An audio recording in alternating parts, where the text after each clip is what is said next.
Broadcasting all over the world at urbanbroadcastmedia.com, delivering love and inspiration 24/7. This is UBM Praise. The following show is paid programming and does not necessarily express the views and opinions of Urban Broadcast Media and its subsidiaries. Thank you for listening to UBM Praise.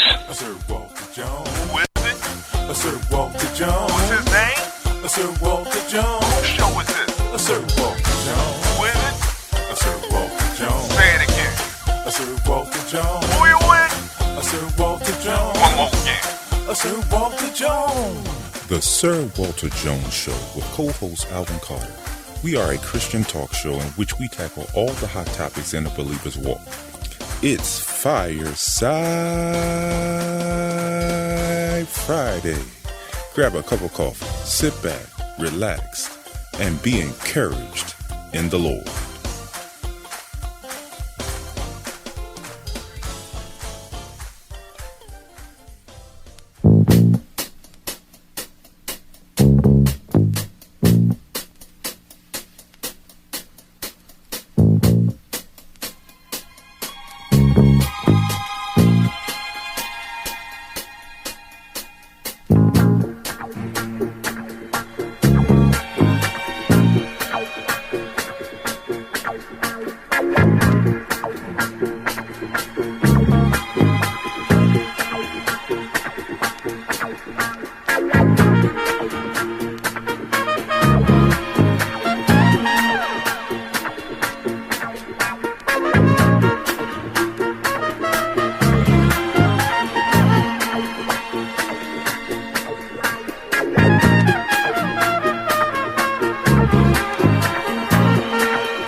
Hello everybody, Sir Walter Jones of the Sir Walter Jones Show. I am he.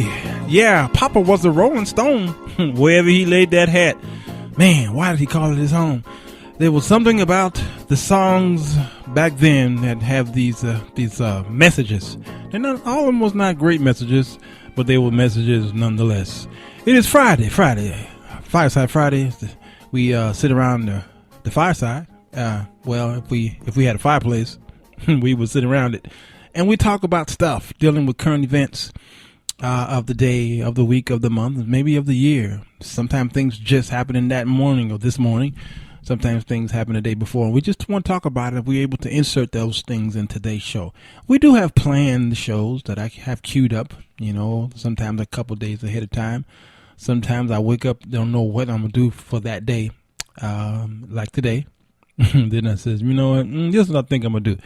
Because you got to be good at what you do. You know, if you're going to start a company or corporation or ministry or anything, you at least got to know how to operate it.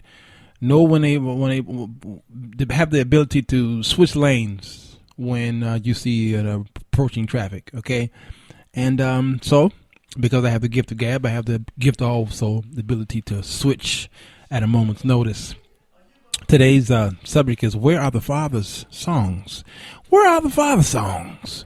All the songs that y'all sing. Now, when you rewind and go to Mother's Day, there are a lot of Mother's Day songs, all right? I mean, they are everywhere. Father's Day comes, and actually on Mother's Day on Sundays, the churches are filled.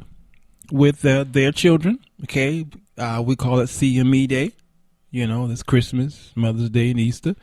And that's the day that the churches are guaranteed to receive a nice financial blessing. Now, when you want to go out to eat on Mother's Day, good luck, because there will be lines wrapped around the block, even at McDonald's and Burger King. There's going to be a line, okay? And that's just the way it is. And what does that say? It just basically say mothers have always been there for the children, even the wayward kids, even the ones who walked away and were a heaviness and a burden to their mothers. The mothers were there, and some of the ugly babies that are out there, they are the children that only a mother could love. Okay. So mothers are always there regardless. And that's why mothers are celebrated the way they are. If you notice when you're watching a guy, a football player, basketball player, even a hockey player, and they just won a championship or won just a game, and the cameraman put that camera in his face, what's the first thing that guy's going to say? He's going to say, "Hi, Mom." He ain't going to say, "Hi, Daddy." He may not know where Daddy is, all right? And Daddy might be in the house, but he's still going to say, "Hi, Mom." Okay, then they're going to say, "What you going to do with this money?" You know what he's going to say? "I'm going to buy my mama a house." He ain't never say, "I'm going to buy my daddy a house," or even a golf club, anything. Nope. I'm going to buy my mama a house, because moms are always there. There's just something that God put in them. Fathers, well, on Father's Day come Sunday, there will be restaurants very readily available and open. You can just walk in. Don't worry about it. You'll be able to sit right there. And that's just the way it is. But I'm going to give you some wonderful stats today. Don't worry, I'm not going to let you down. Today is not a Deadbeat Fathers show, by no means, because we know the deadbeat fathers. The reason why we know the deadbeat fathers is because you sign on to Facebook. Because, well, you don't really have to sign on to Facebook. You're always on Facebook. You don't have to sign. We used to sign off and sign on. Not no more. We just keep it up, because I don't even really sign off. And you see some of, in the news feeds, you see some of the women who are exposing the fathers who have not paid child support. And you see, and they're just blatantly out there calling his name. Some, I've even seen his mailing address. They've posted his phone number, things like that, because they want to embarrass him into paying. Like, that's going to help. But really what that does is it makes the woman look like a fool. Because the average person who sees these posts, they don't know the father. They don't know the deadbeat father. They could care less. But they're friends with the person who's posting it. And so they judge the friend who posts it. It makes it look absolutely ridiculous. And so we know where the deadbeat fathers are. We know that they're out there. We hear about them on TV. We on the street. They're there. I don't want to celebrate them today. But we do want to talk about something weird, which is the father's songs. On the Sir Walter Jones Show, we do go weird. We talk about any and everything. We talk about some of the wildest, craziest stuff. But they're wild and crazy because they're not so much of the norm, but they're topics about people. Well, let me put it this way. There are a lot of people who want to hear about these topics. They want to talk about these topics. The church they're not addressing these topics, unfortunately. And some of the things we talk about are taboo. One show we did was called "Is the Bed Really Undefiled?" And that one kind of caused people to think, because people think because you're married, you can do anything you want to in the bed and God will approve of it. And that is not true. So we talk about that and people are like, wow, see, we need something like that. Of course, we talk about homosexuality, but we bring another twist to it. We talk about, of course, music, but we bring another twist to it. We even going to do a show on PBS. We're going to do a show on Mr. Rogers. Just y'all like, really? Why? Well, the way we spin our shows, we touch all people, all ages in a sense, because there are the millenniums out there and the Generation Zs out there who may not have never heard of Mr. Rogers. But once we get through telling them who he is or who he was, and then people are like, wow, then they go to YouTube and then they Google him and then they realize, wow, look at that. We did a show. I'll never forget the show. I had a guest on. Was the All in the Family, and I think we call it The Men Who Love Edith Bunker. And this one, I realized I was doing something right, because my guest who was sitting here on the show, she was like, I think it was Yvette Ford was on that show. She came in thinking, why am I sitting in on a show like this about the men who love Edith Bunker? I don't even remember that either. I mean, she remembers Edith, but she wasn't really into the show. But after that 2 hours of exposing Archie Bunker and Edith and how he loved her and how she loved him unconditionally, okay, at the end of the show, Yvette was almost moved to tears because she saw what the writers were trying to relate to the American public. And that's why we do the shows that we do, because we try to not bring out that which is surface, but a lot of times we bring out stuff which is inner, the inner heart, transparency. You don't see that part about people a lot of times. We put up walls, we who are fathers. We put up these thick concrete walls that our children can't get through, nor do our spouses or girlfriends or fiancés or whatever can get through. And it takes a smart woman, a cunning woman, to knock that wall down, because she knows how to.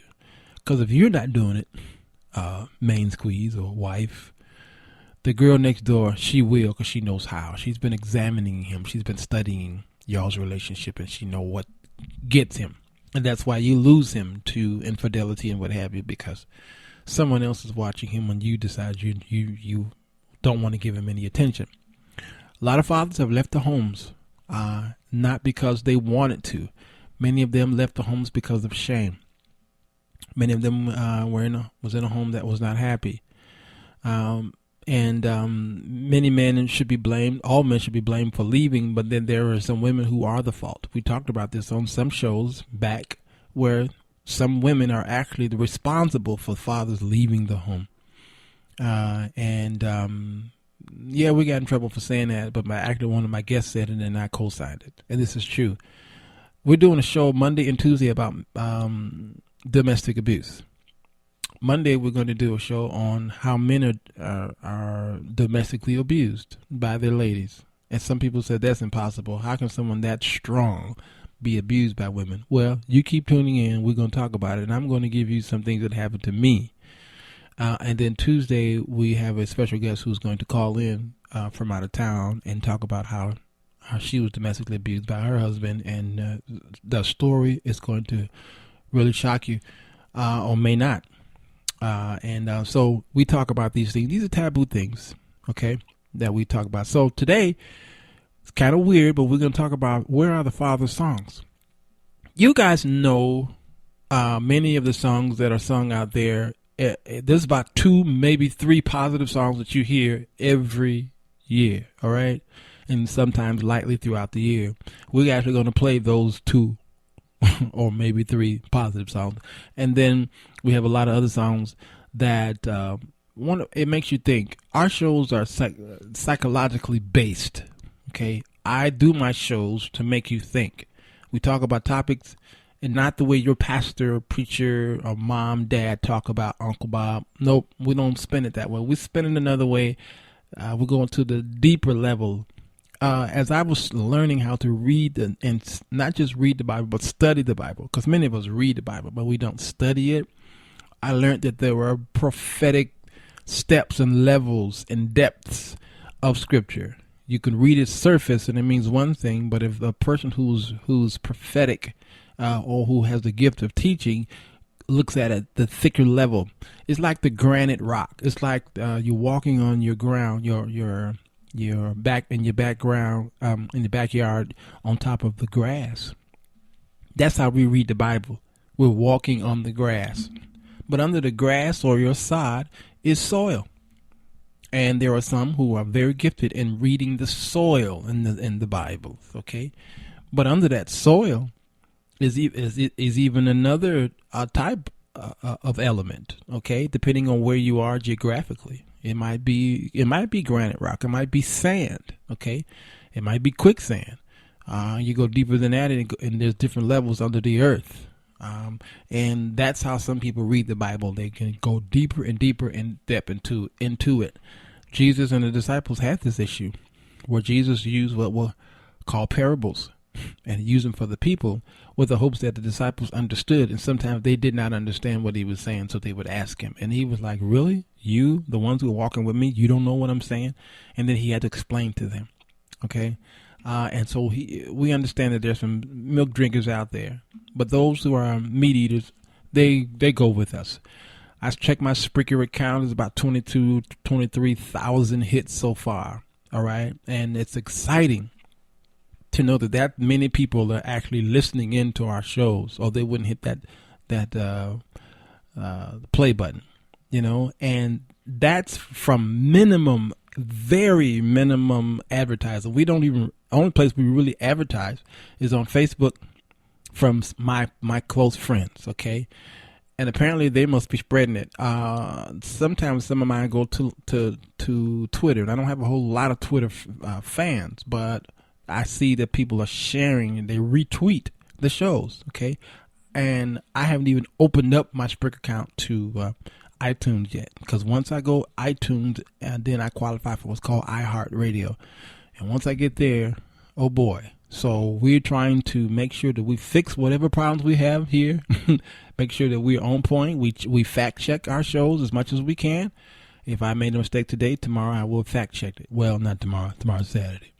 And I'll fact check it, and then Monday or Tuesday, the next show, we'll talk about it. But we haven't opened our shows up to the world just yet, as far as promotions are concerned. But yet we still have over 22,000 hits, so we're excited about that. We really are. So our father's songs, where are they? What I want to do before I play these songs, because I have some files loaded up for CC, our engineer, for Friday. I'm so excited that she get to spin those wheels and push those levers and buttons on Friday, because usually we have Dion Monday through Thursday, and he's a hard leg. I don't want to look at him all the time. Nice to have some perfume in the place.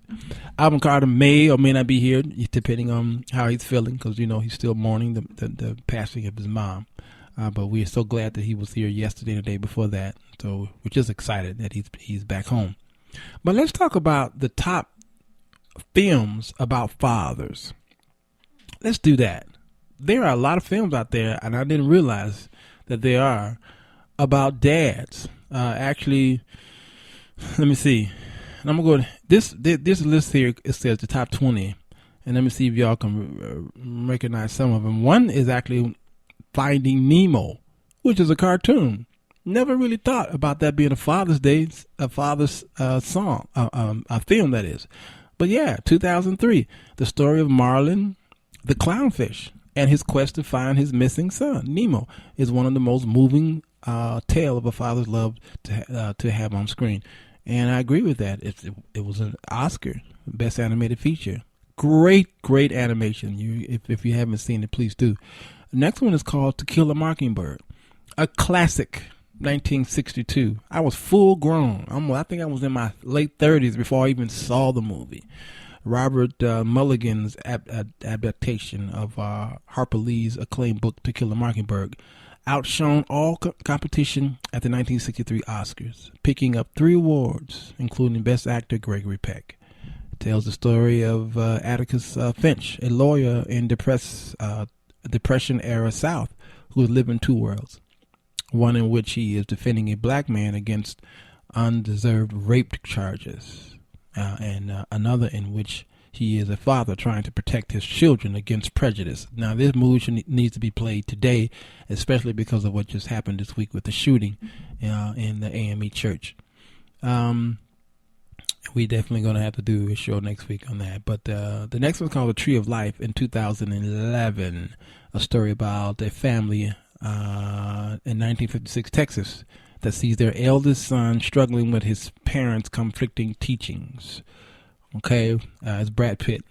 And then you got Kramer versus Kramer, 1979. Another great hit. Ted Kramer has just divorced from his wife and is learning how to raise his son by himself. Dustin Hoffman, Meryl Streep. Those of you, all right, you got an Oscar for that. Here's another wonderful animation hit. The Lion King, 1994. I think this is one of Disney's greatest. Matter of fact, I need to do a Disney. Man, TC, remind me after the show, do a Disney show. Okay, I'm going to sip my tea. Y'all hold on for 1 second. That's good. Y'all hear that? Yeah, I go again. Y'all heard the goat? Good. Okay, learning children scared for life all over the world. Disney's masterpiece, The Lion King, tells the story of Simba, a young lion who has been tricked into thinking he caused his father's death. And if you notice, some of you, in a lot of Disney movies, somebody's dying, all the way back to Bambi. And I couldn't understand why, I guess they were trying to help the children accept death. Meet the Parents, 2000. Ever been worried about your overly protective father and how he might react to new lovers? Well, Meet the Parents made your worst nightmare come true. And we see Ben Stiller character Greg Fokker terrorized by his future wife's father, Jack Burns, former CIA agent. That's the Robert De Niro, by the way. And then they had a spinoff, I think, called Meet the Fockers. Bicycle Thieves, 1948. That's an oldie but goodie. Big Fish, 2003. And you got He's Got Game, 1998. Spike Lee's tale of a father's knowledge failing to hit home with his son is a powerful one. It's about, Jesus Shuttlesworth, the most sought-after high school basketball prospect in the nation's, whose father, Jake, is in jail, convicted with the killing of Jesus' mother. I'm about to say Jesus. Interstellar, 2014. Mrs. Doubtfire, another great father classic. 1993, actually. After a bitter divorce, the father of 3 children uses his acting talents and a whole lot of makeup to disguise himself as a Scottish female housekeeper. Robin Williams. This is one of Robin Williams' most loved roles as a film favorite for all families. And rest in peace, Robin Williams. You got one called In Viaggio con Papa, 1982. You know, I'm not good with these foreign languages. Padrone, 1977. Father of the Bride, 1950. For our top 20 films about fathers, we have chosen the original 1950s Father of the Bride, and not the 1991 Steve Martin version, although both of them are very good. Very made me cry. Steve Martin's version, because that's the one I seen, and just made me cry. I couldn't understand why I was crying. Then I understood, well, I'm so emotional about my daughter. Nominated for 3 Oscars, this comedy romance is about the father of a young woman who was dealing with the pain of her getting married, as well as the financial drain that arranging a wedding entails. Spencer Tracy, Elizabeth Taylor. Let's see. You got La Vida e Bella, 1997. You got La Chavie di Casa, 2004. Road to Perdition. I still haven't seen this yet. I'm gonna see if it's on Netflix. That's Tom Hanks. Yeah. Really? 2002. Yeah. You're not on yet, but we hear your side note. It says, "Wow, what a film this is!" Starring a young Tyler Hoechlin and Tom Hanks. We are told the story of bonds being put to the test when a hitman's son witnesses what his father does for a living. It's set on the dark times in 1931, yet that doesn't stop this film from being one of the most beautiful of its kind. And watch out for Jude Law's incredible performance, unforgettable. Yeah, somebody see if that's on Netflix, because I would like to see that. You got The Shining, 1990, believe it or not. Stanley Kubrick's horror masterpiece. The Shining isn't the most obvious choice to place on the top 20 for fathers. That is exactly what this crazed, unforgettable slice of cinema perfection is. When a family heads to an isolated hotel after writer Jack Torrance agrees to look after it during the winter months, It just so happens that the hotel has a long and violent history of death, murder, sadness, and horror that influences the mental state of Jack as he becomes increasingly angry and violent. His son Danny tries to use a special talent called The Shining to contact the outside world of what is happening. It's a true classic. And then you have Field of Dreams, 1989, a great baseball film if you're into that. Kevin Costner. Excellent movies about sports, fatherhood. Absolutely. Yeah. Okay. And I think The Pursuit of Happiness is another great one with Will Smith. What a story! Yeah, that's a true story. It's a true story, absolutely, a true and successful story at that. From rags to riches. That story reminds me of my son, and that's another story. Boys to Men, another one.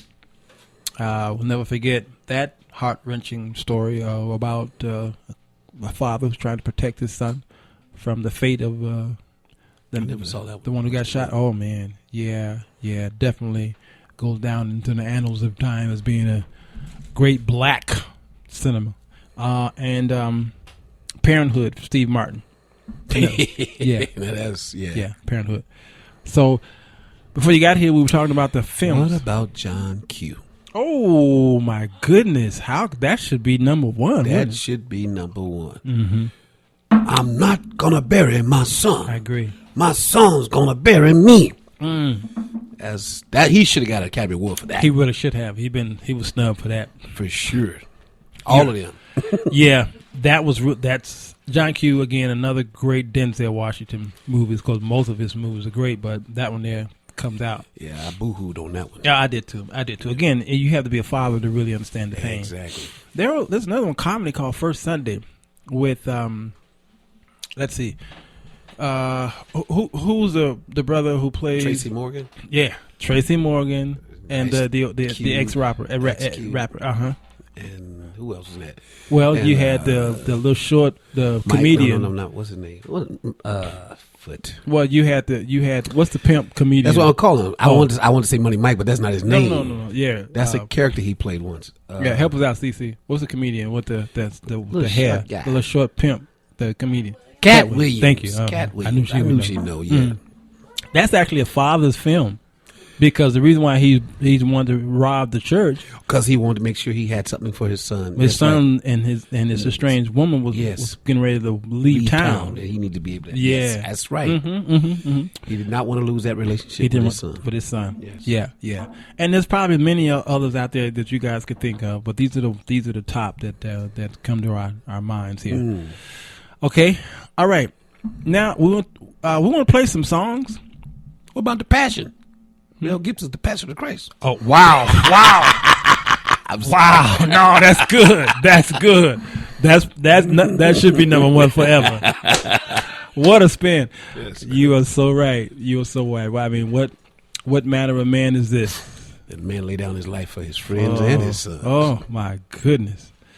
People, let me tell you about my best friend. Yes, sir. That's another one. Courtship of Eddie's father.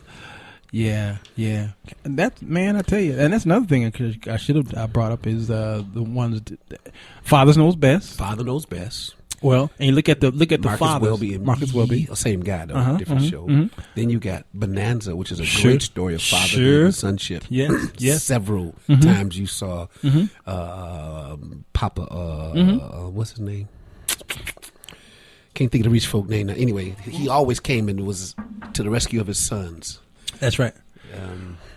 Cartwrights. The Cartwrights. That's right. Yes. And the My Three Sons. Yes. Okay. Play my Papa Family Affair. Play that intro from with the top. Jodie and Buffy. Family Affair. Family Affair. That's right. Then you have surrogate fathers such as Different Strokes. Yeah, there's some good stories out there about dads, but we just get a downplay. That is true. Well, and the one that are maybe not as obvious, but they're right there. You've got the Brady Bunch. You've got the Cleavers, Leave It to Beaver. Yes. Okay. These are still fathers that come home to them. You know, look at even Cosby. Oh, you can't go without saying. Good times. Good times. That is so true. And the Jeffersons. He still loved his son. Oh God, yes. Yeah. He worked hard for his son. He really did. Really did. But why are you playing the Rolling Stone, man? Well, because we're going to break. Oh, okay. And Papa was. He really was. Hey, 4:30 in the Chicagoland area, Central, we're going to Erica Campbell. She did a song for her father called Eddie. I think it's a very clever song, very beautiful. For those of you who know Erica Campbell, she's from Mary Mary. We did the Go to the Mary Mary Effect. Song called Eddie. Sir Walter Jones Show.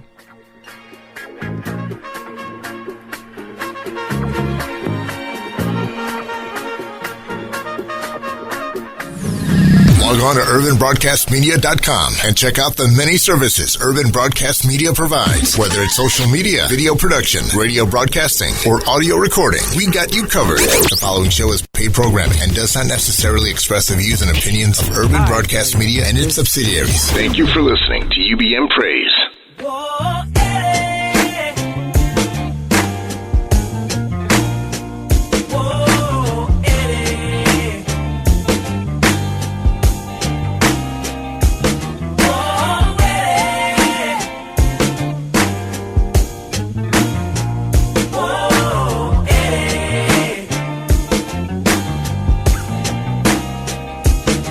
He was a muscle-bound man with a Bible in his hand. He had a whole lot of dreams and a whole lot of plans. Not a bunch of money, but a whole bunch of love. But when it came to faith, he had more than enough. His name is Eddie. Talking about a praying man he was. Whoa, Eddie. Tried to keep it strong when times got tough. Whoa, Eddie. Thank you for raising all of us. Whoa, Eddie. But you just wasn't here long enough. If I could just talk to you one more time, I would tell you I was listening all the time. Even when I rolled my eyes, hey, Daddy, I knew you were talking right. Hey, oh, Eddie. Talking about a praying man he was. Trying to keep it strong when times got tough. Thank you for raising all of us. But you just wasn't here long enough. I remember growing up as a little girl and watching you pray and watching you go to work. You would come home and laugh and play with us. You wasn't too tough to love your girls. And you taught us how to love God. And you taught us how to be strong. And even though you're not here no more, I still got you in my heart, Dad. And I'll never forget what you taught me. I just want to make you proud. That's all I want to do. I want to be a soldier, just like my daddy. It was the best, Daddy. He was the best.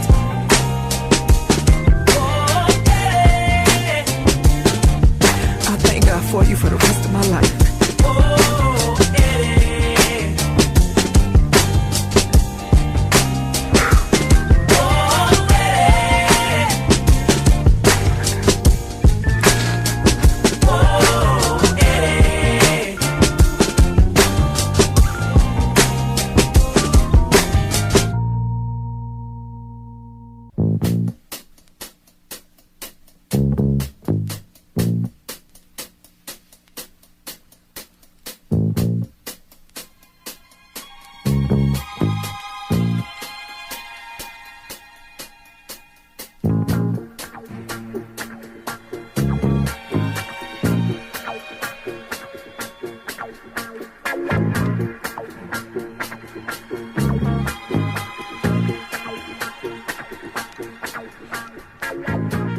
Welcome back, y'all. Oh, Eddie from Erica Campbell. I think this is from her solo project called Help.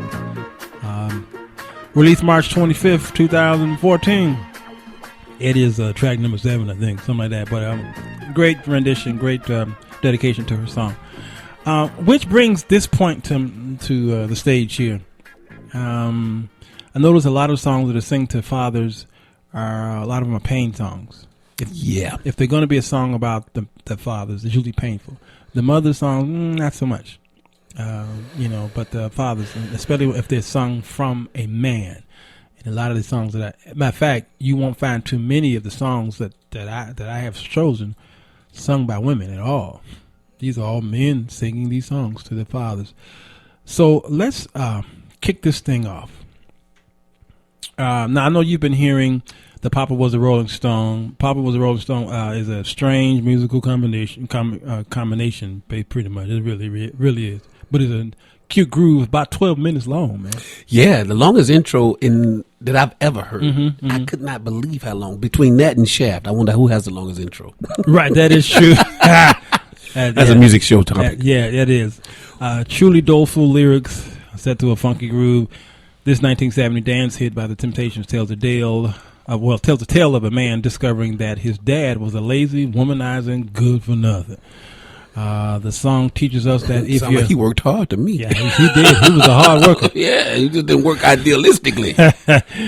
The song teaches us that if your dad was a bad example on how to be man, learn from him by doing the opposite, and then get up off your thing and dance until you feel better. Get on. Okay. Right.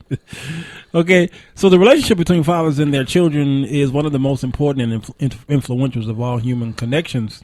Children want to be like their fathers, or their complete opposites. Okay.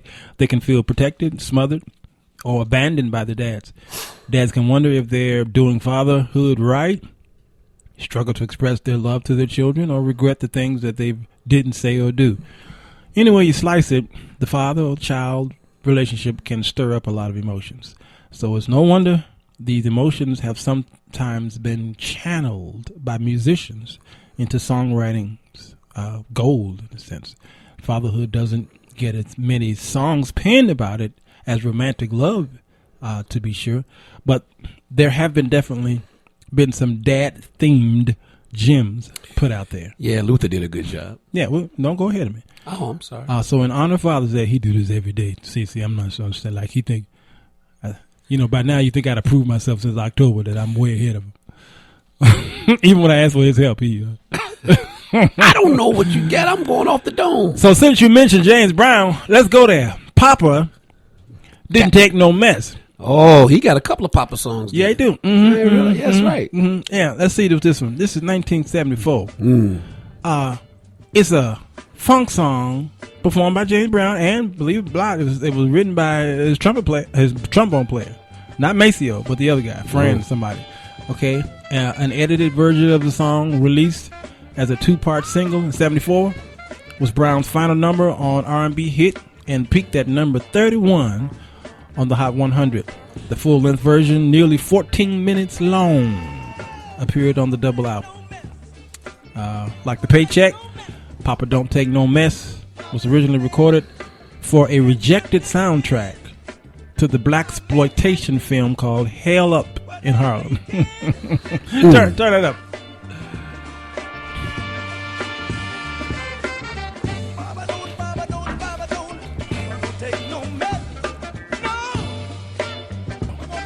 Keep that on. Alvin, what style is this? This is straight funk.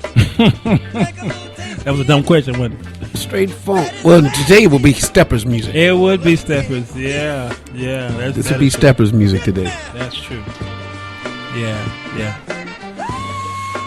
Okay. Now this next one here is called "Cats in the Cradle" by Harry Chapin. Now, I remember you telling me when we played this song a few weeks ago, you said you had never really paid much attention to the lyrics. Right. The heart-wrenching song about fathers and sons, they said, ever written, and I truly agree with it. It's a really sad song. Okay. The song was, matter of fact, I just saw the commercial with this song in it, about man who just bought a new car. Okay. Yeah, I mean, I was like, wow. It was a great ad. The song is based on a poem written by Harry Chapman's wife. The couple often worked on each other's writings. I thought to say each other's nerves. On each other's writings. And when Harry first read the poem, he tried setting it to music, but the result didn't grab him. It was not until his son was born that Chapman felt inspired to give turning the poem into a song another try. And Cats in the Cradle was the result. Go ahead, play that, CC. Got to be there. Oh, you know what? You're going to have to punch that in the computer because we already have it in the system. All right. Cats in the Cradle. Silver Spoon. Yeah. Yeah. Boy Blue. Yeah, I meant to tell you that when I got here. The song tells the story of a man too busy with his career to actually enjoy the people that matter the most. He works to provide for his family, but doesn't make an effort to build a relationship with his boy. By the time the father realizes what he's let slip away and wants to spend time with his son, life has come full circle. His son is too busy for him now.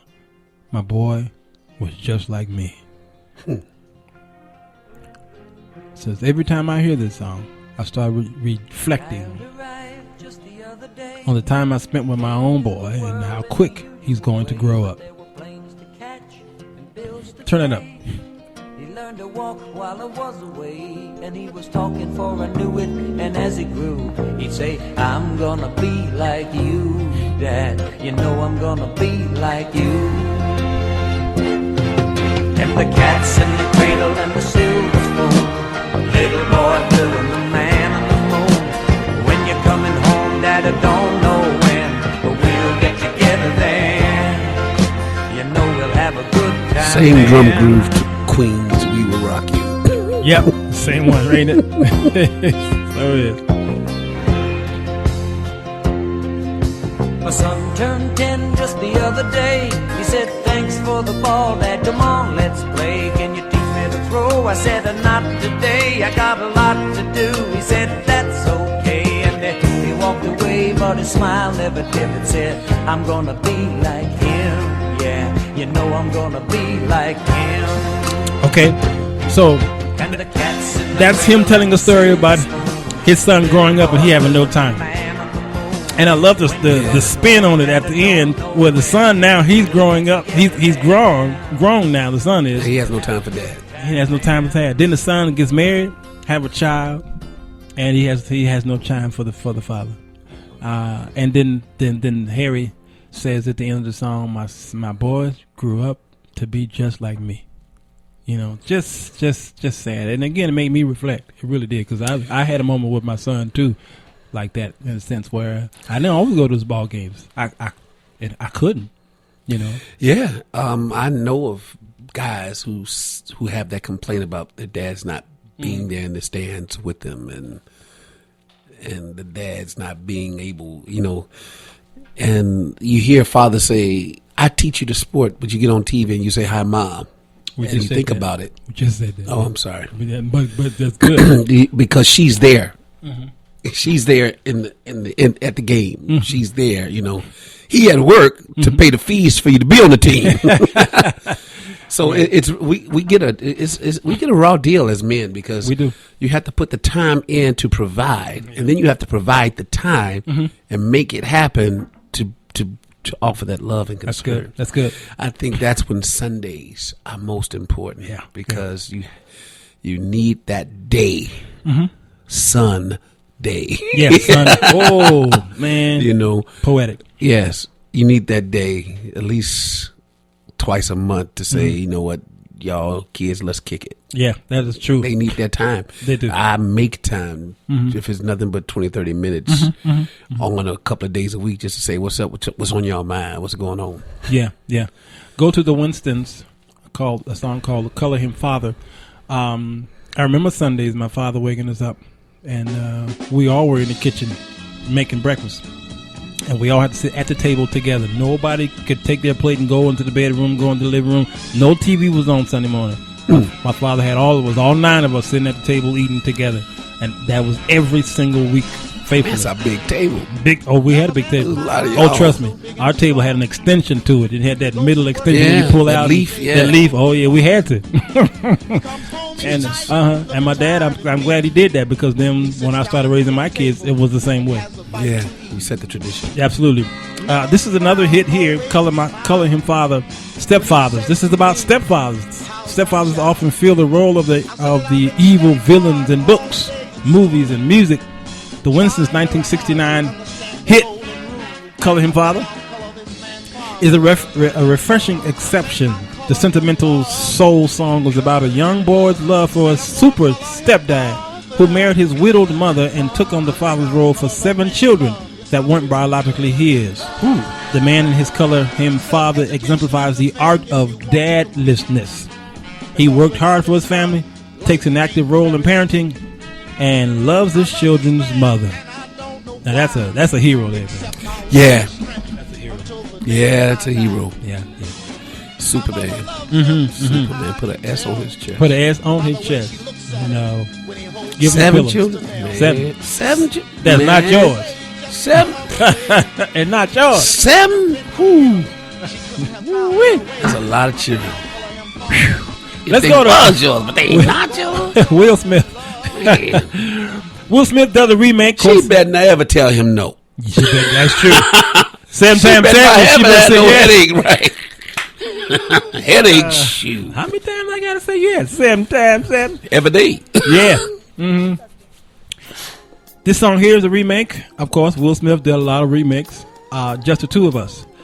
In his debut solo album, Will Smith laid down the best song ever recorded that accurately described putting in a baby's car seat for the first time. In all seriousness, Just the Two of Us is a great song about being a dad. From the first time the doctor placed you in my arms, I knew I'd meet death before I let you meet harm. Although questions arose in my mind, would I be man enough against wrong? Choose right and be standing up. From the hospital that first night, took an hour just to get the car seat in right. People driving all fast got me kind of upset. Got you home safe, placed you in the bassinet. Yes, sir. Just right. No, it's rocking. It's really. Yes, sir. That's a good observation. Smith perfectly captures what a man feels when he sees his baby for the first time, or when his kids start cutting up. Thanks to the Fresh Prince, I find myself singing in my head, true that, why you do that?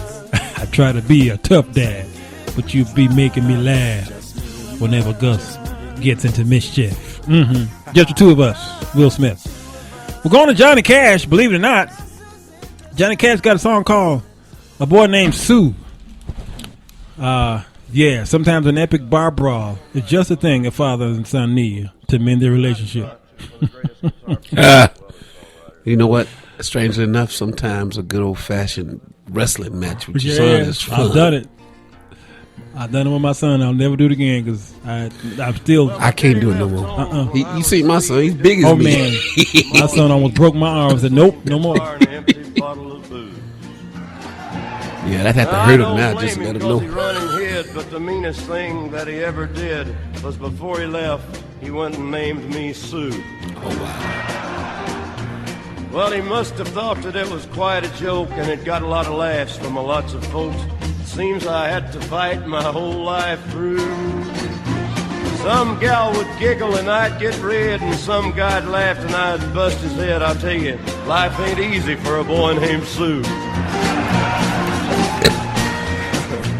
Well, I grew up quick and I grew up mean. My fish got hard, my wits got keen.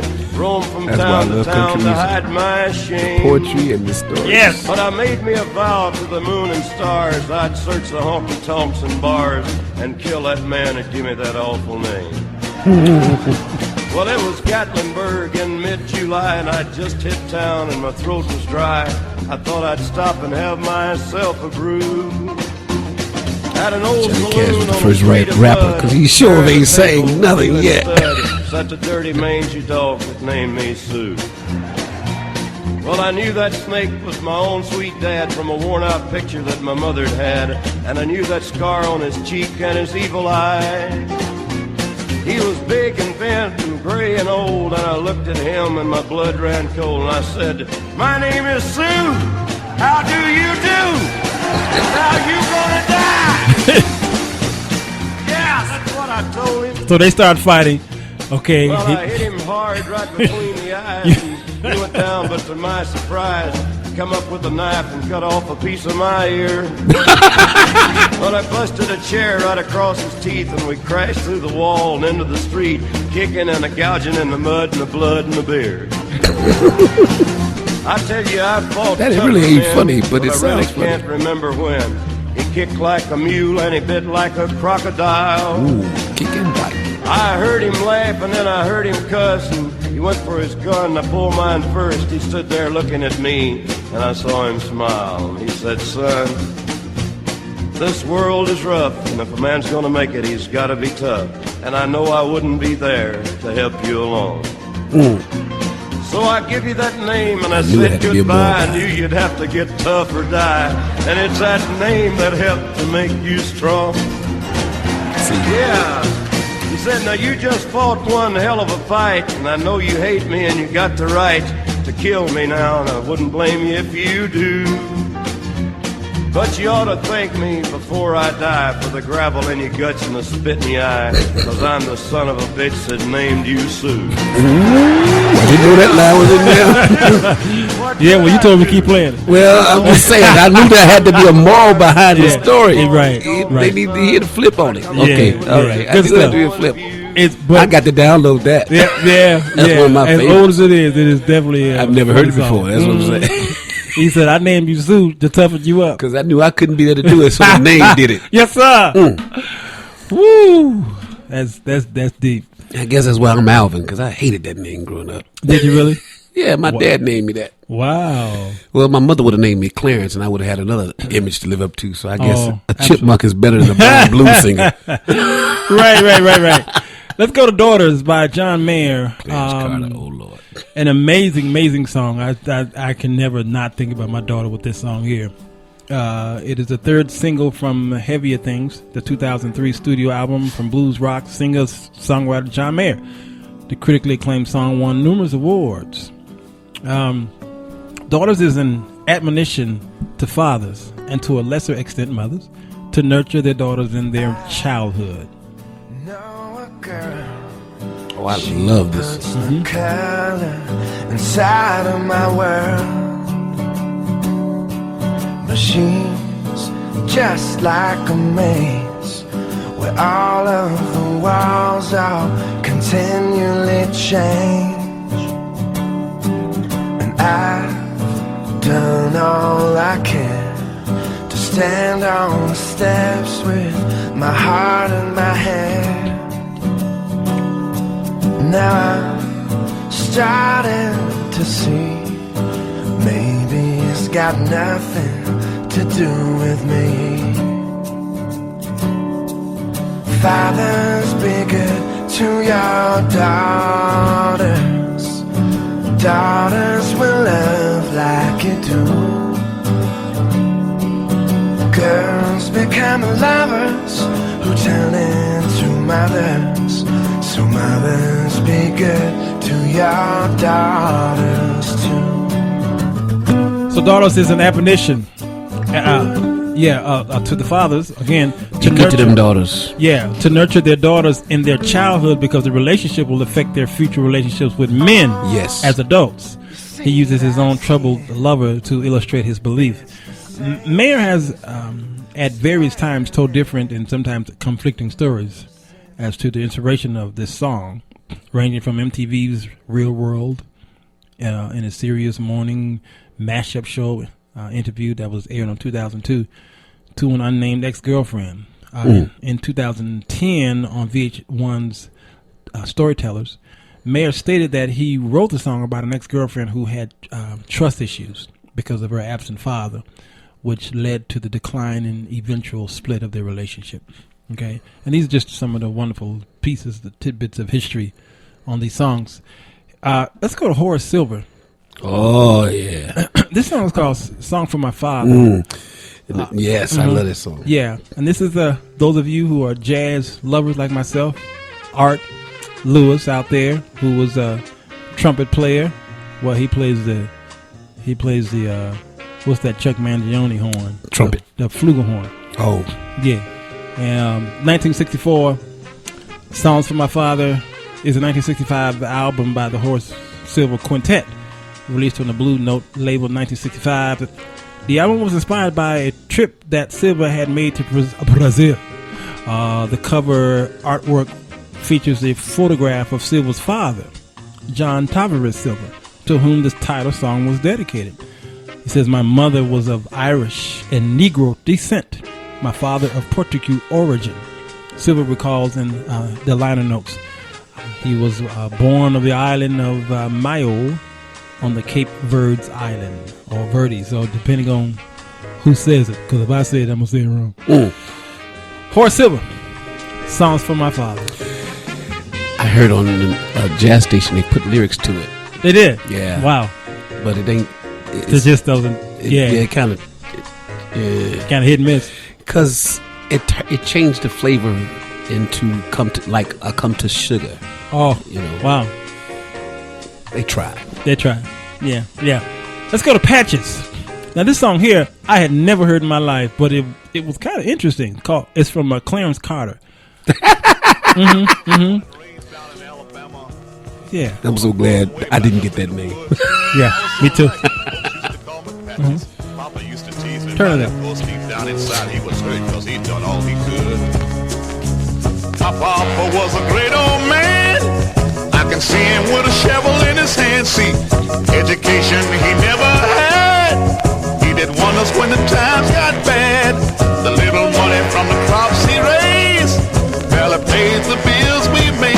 Oh, life had kicked him down to the ground. When he tried to get up, life would kick him back down. One day, Papa called me to his dying bed, put his hands on my shoulder, then in tears he said, "Patches, I'm depending on your son to pull the family through.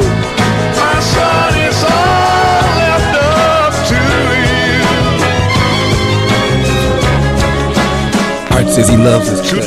Yeah, was UK number 2 and US number 4 in 1970, and was nominated for a Grammy in 1972. This disc sold over 1 million copies and received a Gold Disc Award by the RIAA in September 1970. Just 2 months after its release, it was Carter's third million seller. That Clarence Carter was selling some records, boy. Yeah, he was. Yeah, to the east, to the west. Yes, yeah. To the world, he loved the best. He was selling them records. Selling them, yeah. Let's go to Joe Tex. I know I got about 2 minutes. Papa's Dream, 1971. I don't have any liner notes on this, but this is my first time hearing this song, and I was really moved by this song. Our Papa had died without fulfilling his life's dream of producing one of the best crops in Grimes County. But he never did fulfill that dream. No, Papa died with that dream still in his head, a desire in his heart, a promise on his lips, calluses on both hands, and $2 in his pocket. I got in trouble because of his name. Right. Ironically enough, by my dad. He died with too much work, a broken spirit, I guess. A promise to our mama that if it was the last thing he'd ever do, he'd live longer. And I wrote that as my name on the paper because that's how the substitute was getting the kids' names on the assignments. But I said my name was Joe Tex. Because we don't know his plans. So when she found out what my real name was, she called my house. And my dad answered the phone. I guess there must be some truth to that. One time he ever came to the school. I just wish that Pop was here right now. I believe that story. Yeah, I can't make that up. Cause I had plans to give her some. She don't know my name. Look at them beans. Look at them tomatoes. Look at them watermelons. I wonder what color he is. If my Papa was here right now, he'd sure be pleased. So Joe Tex. His mama named Rachel. Yeah. All right. We better go to this break here because I got another half hour. Leaving early today. Got to go. How we gonna short the dads on Father's Day? You know what I'm saying? Yeah. I'm got to look at those bees. Look at those peas. Look at them tomatoes. I want to hear Luther. Of course, you can't go 24 hours on Father's Day without hearing Luther Vandross sing his love song to his father on how much he misses him. This song here is 5 o'clock in the p.m. Central Chicago. This is Dance With My Father. A beautiful video, a beautiful song. Again, a lot of these songs sung from men to fathers are usually pain songs of remorse, I miss, or the father was no good. Okay? And it's just unfortunate what that had to be, but at least it got some kind of memory, huh? Yeah. At least they know who their father is. You know who your daddy is. Yeah, I know him. Again, we wasn't gonna dedicate the show to deadbeat fathers, but we're dedicating the show to father songs. Unfortunately, and some of these songs, we need to do something about that. We need to write some positive dads. Yeah, we really do. We'll be right back. 30 more minutes, y'all. Sir Walter Jones Show.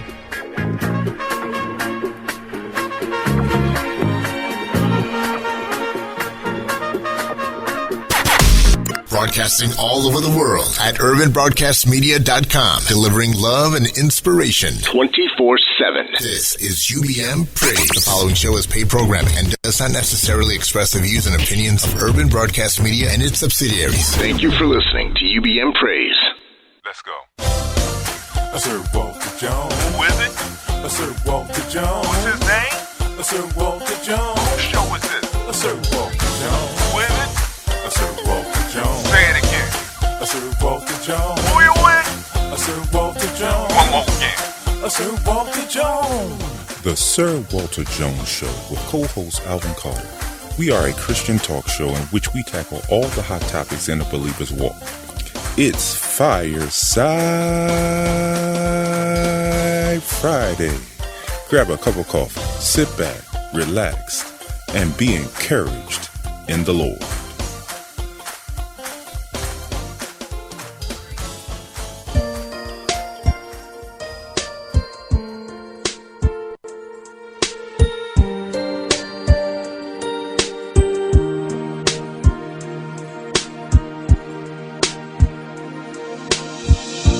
Back when I was a child,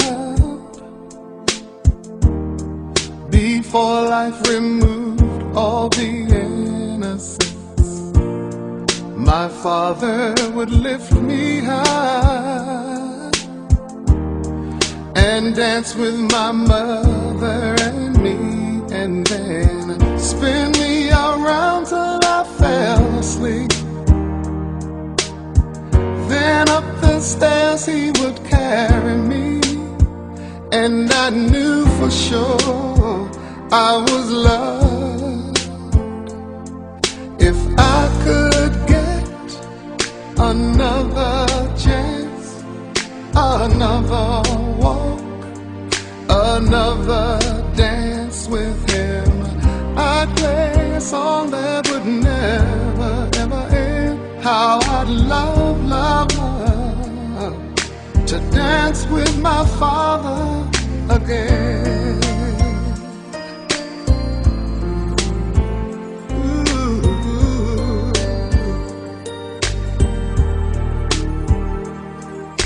When I and my mother would disagree,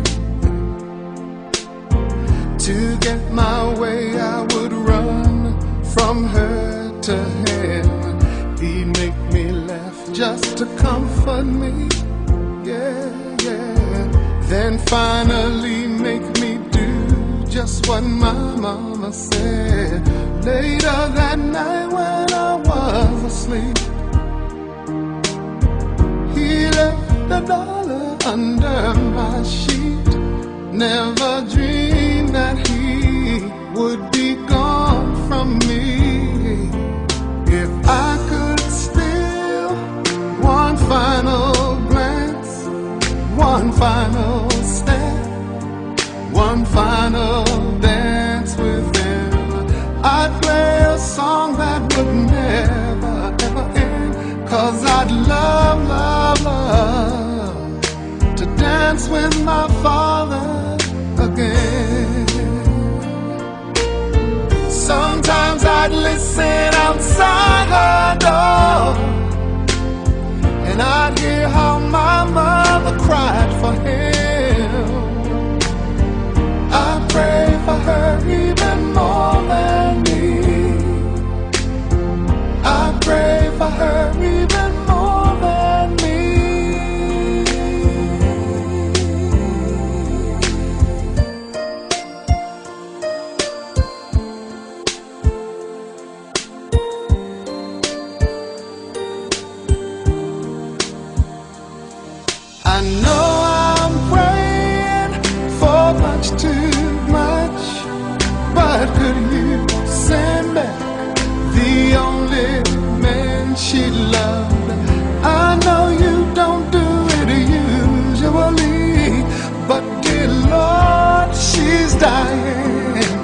dance with my father again.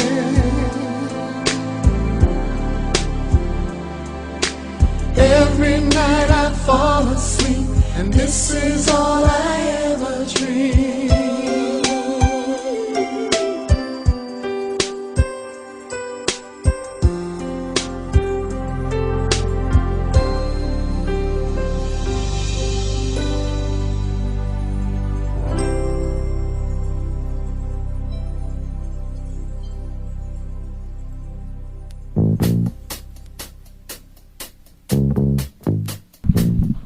Dance with My Father, 2003, released May 30th.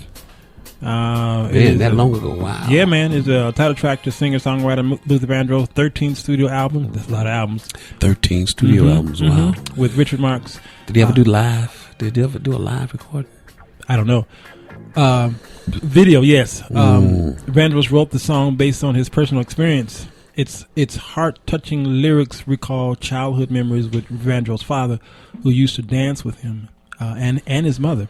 Yeah. Now, you and I were talking during the break how you and I were the fun entities in our house. The mother, believe it or not, some houses it's the mother who is the punisher in the house. If I'm saying that she right. lays the structure. Yeah, and the father usually is the one that licks the wounds and pets and what have you. And yeah, that was me. I was the wound licker. Okay. Now we did tag team beatings. Mm-hmm. Yeah. Oh, really? Did you? Yeah, WWE style. You know. What you did? What? Pow! Tag. Your turn. Pow! No, I didn't do that. No, they had to know one of us is both of us getting it. Right. No, I can count on one hand how many times I beat my children. I just didn't have to. I was my beating came in my voice. Yeah. Honest to God, much. it should work. The voice should work. Mm-hmm. It really is. The voice should work. The father's voice, the voice of authority, should work over the hand of authority. And I think that's why my children would come to me whenever, if they either got sick or when they really needed help. They went to me before they went to mom. And I think the reason why I did this is psychological, I think, because it took me a while to figure this out. Going to mom, you don't usually want to go to the person who passed down the punishments when you need help. And I realized I was doing that even with my father.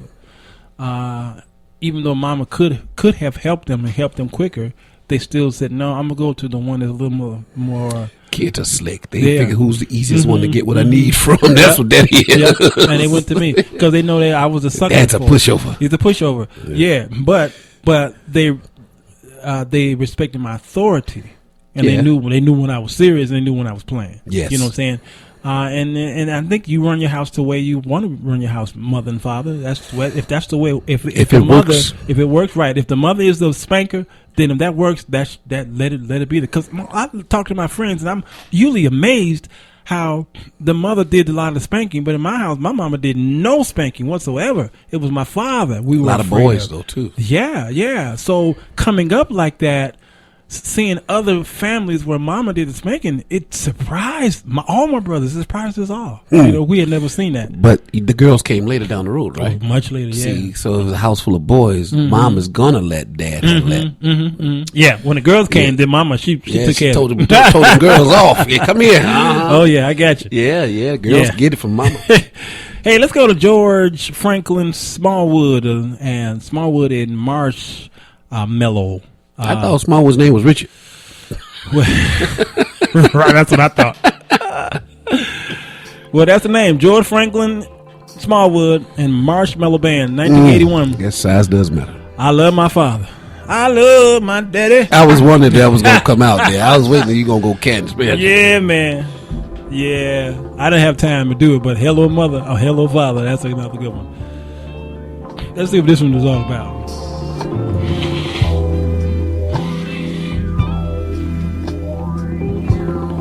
That's a nice sound effect. Sound like somebody blowing their nose, man. It was the first day of September. How well I remember. How come it's always September? And my daddy went away. My dad's born in October. He came back in October. Him and Mom talked it over.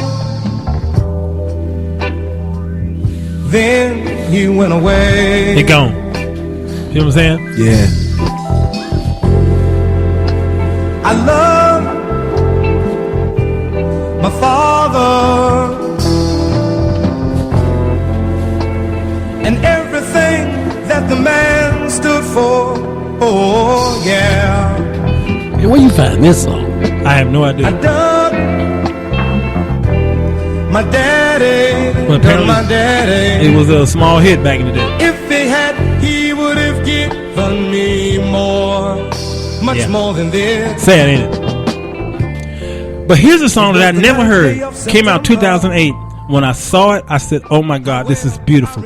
It's from Alan Clark. It's called "Father and Friend." I need you to listen to this song here. Okay. It's him and his father singing together. I never heard of them because apparently they released this back in Europe.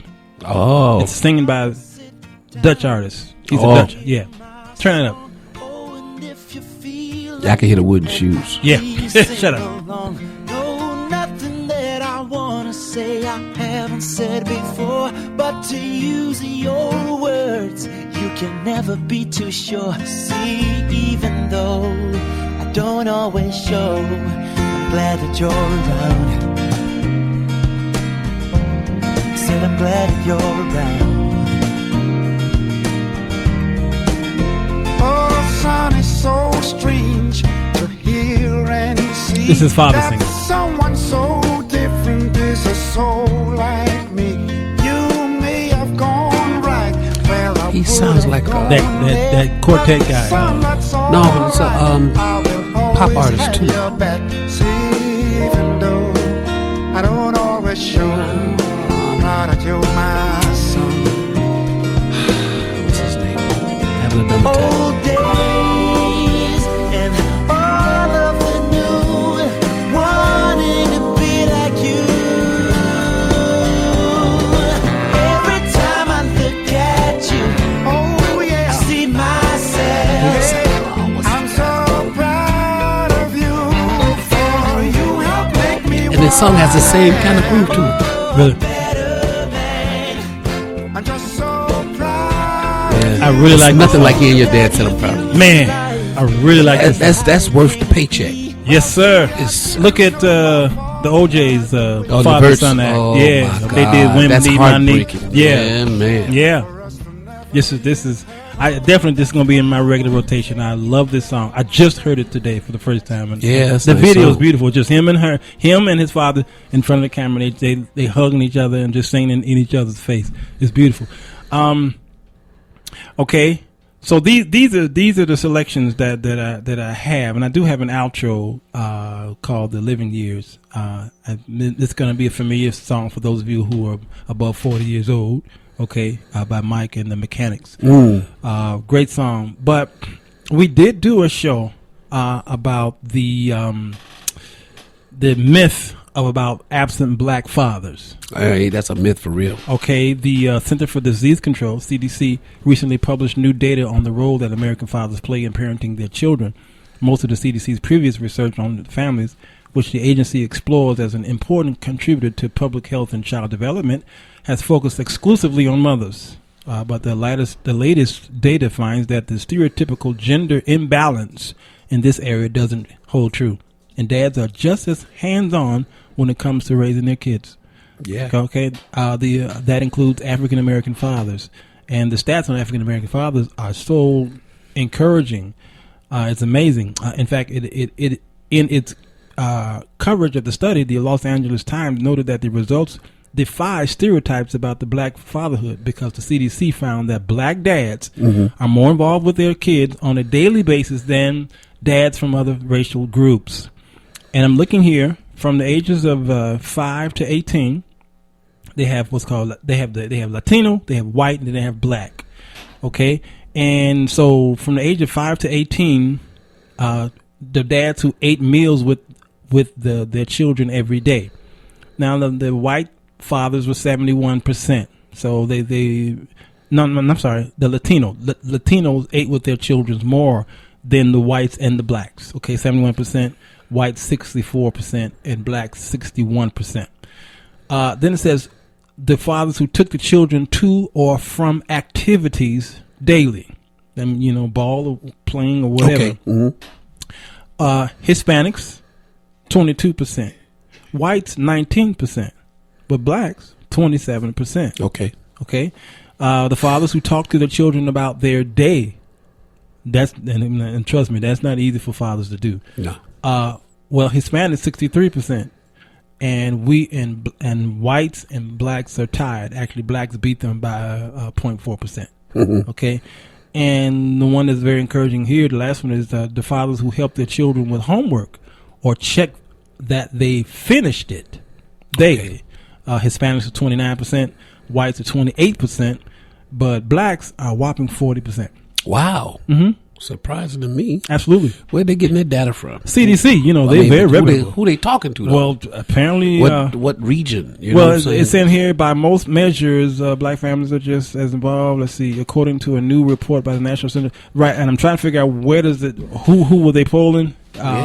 Many differences between white, black, and Latino fathers were not statistically significant due to margins. Because there's always margin of errors on all of them. But, of course.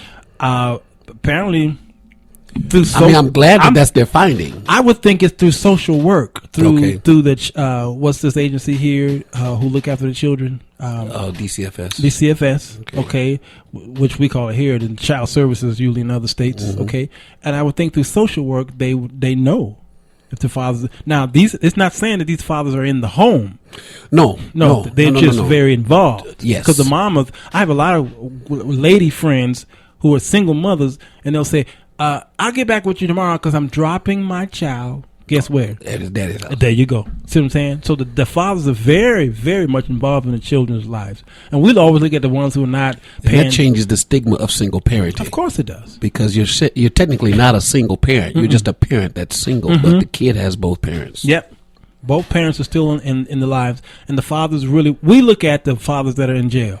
All right? We look at the strung out on drug fathers, the ones on the corner.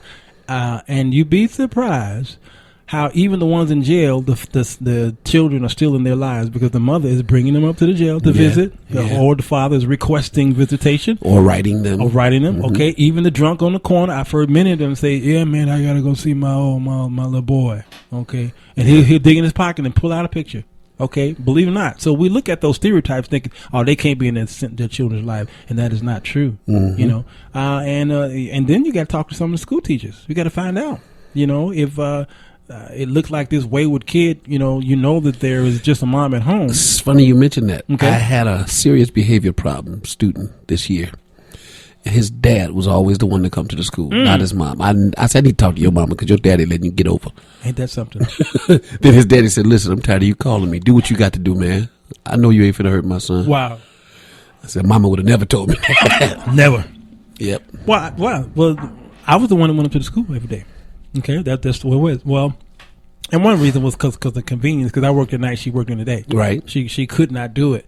But the times when she could do it, because she was used to me doing it, that was my part.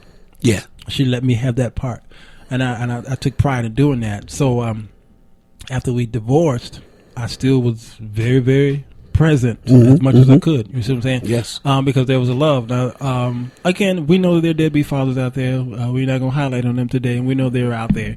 But believe it or not, the ones who are deadbeat, we've got to define that. Because we by the law, or because we don't know what they're feeling and why they decide to stay away. Some of them are away because of fear. Some of them are away because they don't know how to reintroduce themselves back into those children's lives. Yeah, and they're afraid of the mom. Oh yeah, and then the mothers at home are telling their children, "You look like your daddy, and you your daddy you just like your daddy. Look at him; he ain't no good, and he this and that. He can't get himself together." And you pouring all this negativity in that child. So it's resentment. It's resentment and hate. And so the father knows this because if he do have visitation rights, the child is acting upon what the mother is telling him. Preconceived notions. Yeah. Or he's afraid he might fulfill. That's good. The very preconceived notions because he doesn't know what to do or what's been said. He don't know what to do. I've watched too many daytime talk shows where they would have a girl on the stage. She's about 30, 40 years old, and in walks the estranged father, Mm-hmm. sits there, and every single last one of them say the same thing. The daughter is upset because he walked out of her life. Okay, years ago, yada yada. The father says the same thing. He says, first of all, he puts blame on the mama, Of course. and then number two, his answer to why he did not come back was he was afraid. He didn't know how she would receive him. Yeah, fear of rejection. That's it. Yeah. And when we find out that's what it is, then I think the mother could do something about that. If she wanted to. If she wanted to. Because they're clever. If a woman can cleverly look through your stuff and find stuff, cleverly use this women's intuition and do all this other, why can't she cleverly restore? Realize that child needs a dad. Yeah. And inspire or encourage, motivate, or even make or manipulate that man to be a father. This ain't got to do with me. It's about the child. Exactly. Because when you love your baby that much, yes, you'll do what you can to make sure that the father does what he needs to do. Yeah. However, sometimes you just got a trifling brother out there. The father. Yeah. And that's another show. Yeah, because he is just as responsible for that child as the mother. Right, but and see, he fails. It's an excuse in a lot of times. And so if you gonna say I'm not afraid of a man, but you're afraid of a mama, right. And that was the precursor of my intro. Again, we know that there'd be fathers out there, and we're giving them no excuses. Yeah. So today we're talking about the ones. That's why I said, how do we define deadbeat? Okay. And then you said something very smart. You said by the is it by the law's definition? Right. Or by the mother's definition? There you go. And that's why I want to focus on restoration for those who may be called deadbeat, but in their minds they're really not. They're afraid. Yeah. They're afraid. So they're cowardly. Yeah. That's good. They're cowardly. Or they may financially be accountable, but they're not emotionally accountable. That's it. That's good too. Because see, some guys like, I'm paying my child support. I don't want to be bothered. I ain't got to do nothing else. Right, and that's not true either. That is not true. That's true. Responsibly irresponsible. Absolutely. Right. And so they need help. Yeah, they need help. Yeah. They need someone to show them, listen, man. And then they have an excuse. I didn't have no daddy around. That's not an excuse. You should be want enough. Now, you should, right. It's funny because my nephew and I had a conversation last week about it, this very topic, because he saw a girl walking down the street that looked familiar to him. And he kept seeing her. He finally asked her who her mother was. And he knew the mother, but still didn't get the connection till someone else in the family said, you know that's your daughter, man. He said, what? He says, I knew she looked familiar. Girl had a twin sister, too. He said, I need to find out. He says, I've never been with that girl's mother. He didn't recall. Wow. This is him being honest. He says, I didn't like her that way. Wow. I must have been inebriated. Wow. It must have been one of those. And he asked the girl. Now, when he saw this child, she was over 10 years old. Okay. So when he investigated, he said, look, do you mind if we do a DNA test? Because if everybody's telling me this is my child, not that I'm doubting it, but if she's mine, I'm going to do good by her. And they're 18 now. I got a great niece that's the same age as my oldest daughter. And he couldn't deny it because they look just alike. Spin him around. He saw her and identified some familiarity with it. And he said, okay, they mine. I'm going to pay the child support. Add them to my account. He didn't have a relationship with the mother, but he definitely made sure he had a relationship with the children. My man. So I tip my hat to him. But here's the flip side. His dad denied him in front of a judge and said it wasn't his. And he said he could look at that man, see himself in that man. And he said that was the worst feeling in the world, to be denied. And he said he would never do a child that way. Wow. He said if a woman told me if a woman lied and said it was his child, he said if she says it's mine, I'm going to take care of it because I would never like a child to have to go through that. Man, that's something else. But so there's the flip side. He's being responsible. Some men use it as an excuse because hurting people hurt people, even babies. That is true. I do know a situation where a man is taking care of a child who he don't even know it's his or not. The kid is late 20s, early 30s, and he never took a DNA test, what have you. But he's treating this kid like it's his daughter, his son, because the son calls him dad, and that's the only son, that's the only dad that this young man knows. And everybody tell him get a DNA test, man. The man is saying, why? For 30 years, I'm the only father he knew. Now I'm going to go and get a DNA test. First of all, to even tell him I'm going to go get a DNA test is going to hurt him enough because that's a sign of rejection. Right. Okay. And number two, even if there's another dad out there, apparently the dad not interested, okay, wherever he is, so let me just be the father, and it ain't hurting me. Where's it hurting me? Right. Just let me take care of him, like this song said that he would take care of 7 kids. Yeah. Not even his own. See? And they treating and the brother in the song says, color me father. Color me. What color crayon? Peach or brown? I don't know. I think he was an African. I don't know. Yeah, this is good stuff, and the stuff needs to be talked about. It really is. Yeah. Yeah. We have received the spirit of adoption, whereby we cry, Abba, Father. That is one thing, but Father is another. Yes, yes. The Apostle Paul says, although you have many instructors, one Father. You know what I'm saying? He says, and I'll be that Father for you. Yes. And I think we need that. It's okay to have an extended Father. It really is. Or more than one. Or more than one, because I do have several. Some have gone on. All right. Every man needs a father. Every man does need a father. No matter how old you get. This is true. I think you're a great dad, Alan. I think you're an awesome dad. Yeah. Thank you, brother. Thank you. Happy Father's Day to those of you who are out there who are fathers. Mothers, no, you are not the papa. You will never be the father. Okay? So please stop putting it on your chest. You will be mothers on Mother's Day. And I have a huge offense to this Hallmark push of making Father's Day cards for single mothers. Yeah. Yes, it's an abomination. I think it is just insulting. Yeah, it's equal. Y'all can talk about transgender and transracial and trans all this. Can't talk about transparenting. You can't no transparency. Gotta get out of here. It's clear. It's clear. No transparency. The Living Years by Mike and the Mechanics. You should have closed with the Andy Griffith whistle. Yeah, that would have been great. Yeah, man. it's a great show. Great. The Andy Griffith Show. Love that show. All right. Next week. Be here Monday. We're doing domestic abuse on men.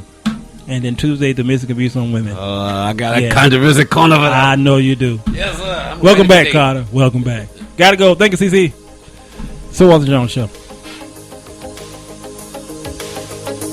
Every generation blames the one before, and all of their frustrations come beating on your door. I know that I'm a prisoner to all my father held so dear. I know that I'm a hostage to all his hopes and fears. I just wish I could have told him in the living years. More crumpled bits of paper filled with imperfect thoughts, still to conversations. I'm afraid that's all we've got. You say you just don't see it. He says it's perfect sense. You just can't get agreement in this present tense. We all talk a different language, talking in defense. Say it loud. Say it loud. Oh, say clear. You can listen as well as you hear. It's too late. It's too late when we die. Oh, when we die. We don't see eye to eye.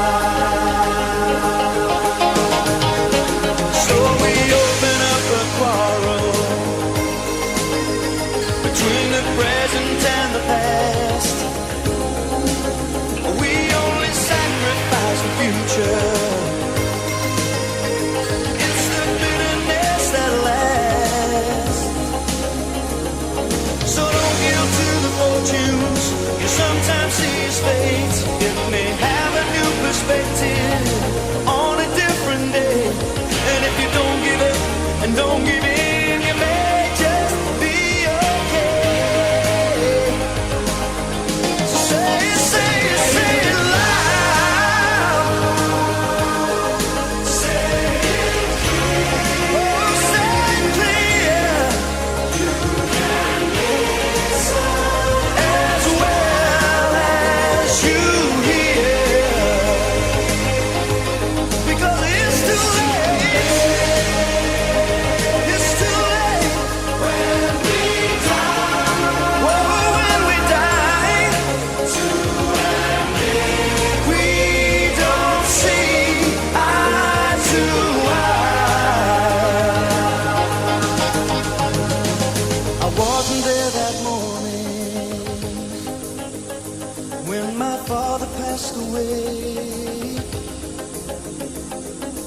Didn't get to tell him all the things I had to say. Think I caught his spirit later that same year. I'm sure I heard his echo in my baby's newborn tears. I just wish I could have told him in the living years. So say it, say it, say it loud. Say it clear. Oh, say it clear. As well as you hear. It's too late. It's too late when we die. It's too late when we die. We don't see eye to eye. Hey, so say it, say it, say it loud. Say it loud. Say it clear. Come on, say it clear. You've been listening to the Sir Walter Jones radio show, where he provides you with a biblical perspective for your everyday life. Stay connected to Sir Walter Jones by visiting him online at www.sirwalterjones.com or on Facebook at www.facebook.com/The Sir Walter Jones Show. Stay tuned until next time with the Sir Walter Jones Show with Sir Walter Jones.